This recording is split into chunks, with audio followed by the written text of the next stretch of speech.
I be sparking and rushing mad like inside the dark. Call me Bill Snatcher, just a brother for the rapture. I hang live, holding on strong, hard to capture. Extravagant, resurrect the track and it's militant. And I react like a gauntlet and start killing. It's manifesting. The God's work like appliances, dealing in my secret. Yo, what's going on, everybody? It's your boy Naruto Explain here, bringing you guys another discussion for Boruto Naruto Next Generations, a manga. And I gotta say, man, Boruto Chapter 68, it gave us a lot of information and it showed us that relationships are changing. On one hand, we saw as Code and Ada, their relationship was set more in stone. Ada tells Code, hey, if you continue to act up, I don't care if you get your limiters taken off, Damon and I will kill you. However, on the other side of that, you also see that Shikamaru and Amato's relationship has definitely changed. Shikamaru is calling out Amato for a lot of his stuff. However, the one thing that so many people have focused in on is that Naruto right now appears to be ready and willing to give Kawaki a talk no jutsu. And it's led to some wondering if the relationship between Naruto and Kawaki is about to change. And I do think that that is something very likely because we've now hit that point of no return for the two of them, because Naruto right now is in a situation where as a Hokage,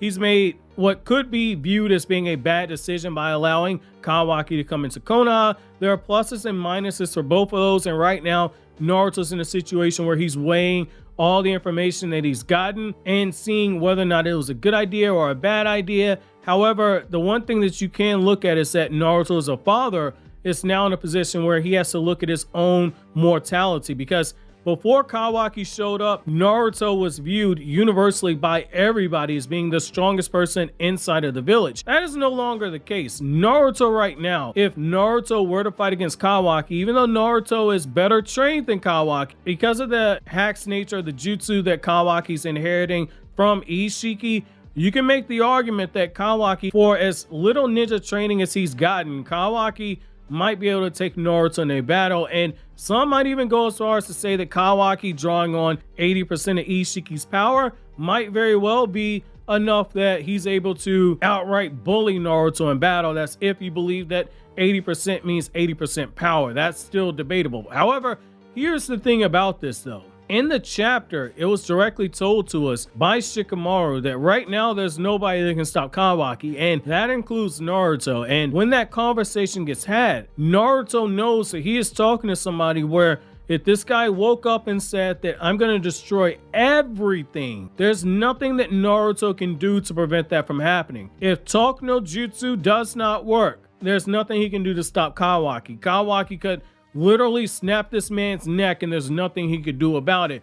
I know that sounds graphic. That's probably going to be something that triggers some people, but it right now looks like an obvious truth. And I think that this gives us really good conflict, because right now Naruto has to walk that very fine line. He has to find a way to appease Kawaki while also not setting off the character. And it's one of those things where when Shikamaru said that as long as Naruto's safe, we're going to have no problems out of Kawaki, you can tell Naruto is not very happy with that. And when they have this conversation, you can believe that when Kawaki starts talking and he says, everything I did it for you, that's not going to be something that sits well with Naruto. And in some ways, you can look at this and say that Kawaki, by taking that unilateral stance like this, he's learning lessons that Naruto and Sakura had to learn when it came to Sasuke. The only difference is that they were able to listen and take the advice and take the support of other people around them. But Naruto and Sakura were very much set on defying the way of the shinobi by trying to rescue Sasuke. Once Sasuke left the ninja village, that was it. He should have been branded a rogue ninja. He should have been viewed as being unredeemable, but they still said, screw the ninja system. We will find him. We will save our friend. Well, Kawaki right now, the difference in that is that Naruto had the full support of the Hokage at the time. Kawaki right now does not have that same support from Naruto, because Naruto's looking at it saying, you killed my son. It wasn't to try and stop Momoshiki from taking over. What it all boils down to is that you thought that I was in danger and you were willing to kill my own son without even giving me any consultation.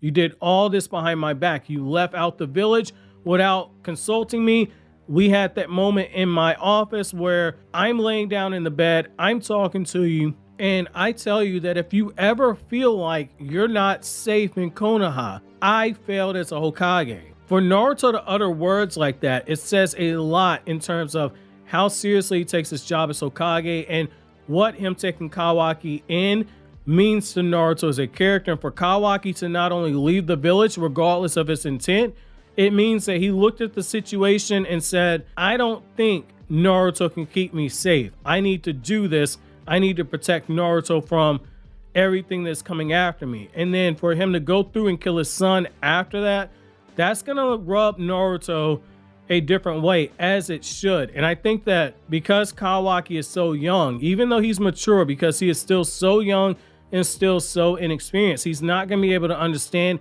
fully where Naruto's coming from. And I think that if Naruto gets onto Kawaki a little bit too harsh, it opens up for the possibility that we might see a situation where Kawaki is looking at Naruto saying, I did all of this for you, and somehow I'm the bad guy, somehow I'm the one that's being punished for this. This makes absolutely no sense. And if Naruto pulls that card as saying that I have to make the decision that's best as me as Hokage, that could be one of those things that ultimately is what leads to Kawaki saying that the way the shinobi is a broken system. I think that that is something we have to look at right there. And I do think that Ada being right here in Konoha, right when Naruto's about to start that conversation with Kawaki, I do think that these are things that are linked up. And I think that in that moment when Naruto has that decisive conversation with Kawaki, you stand the chance that Ada might be in the vicinity and that Ada might be able to take advantage of Kawaki's compromised emotional state of mind. Because one thing we know about Ada is that she is a very calculated character, and I don't think that her allowing herself to be dragged through Code's claw marks during this exact point in time was done by mistake. I think that she's looking at this saying that I can't rely on Code to get Kawaki. I need to do what's best for me. I need to find a way to get to Kawaki myself. And I think that she sees this as a way to leverage Naruto's own good intention against him. I think that that's gonna be it. She's gonna leverage Naruto's good intentions against him. She's gonna take advantage of Kawaki's inexperience, and I think that this is gonna end with Ada leaving with Kawaki. And it's something that makes the most sense, because if Ada can convince Kawaki to leave with her willingly, there's nothing Naruto could do even if he wanted to, because number one, Naruto will be watching as Kawaki made his own decision.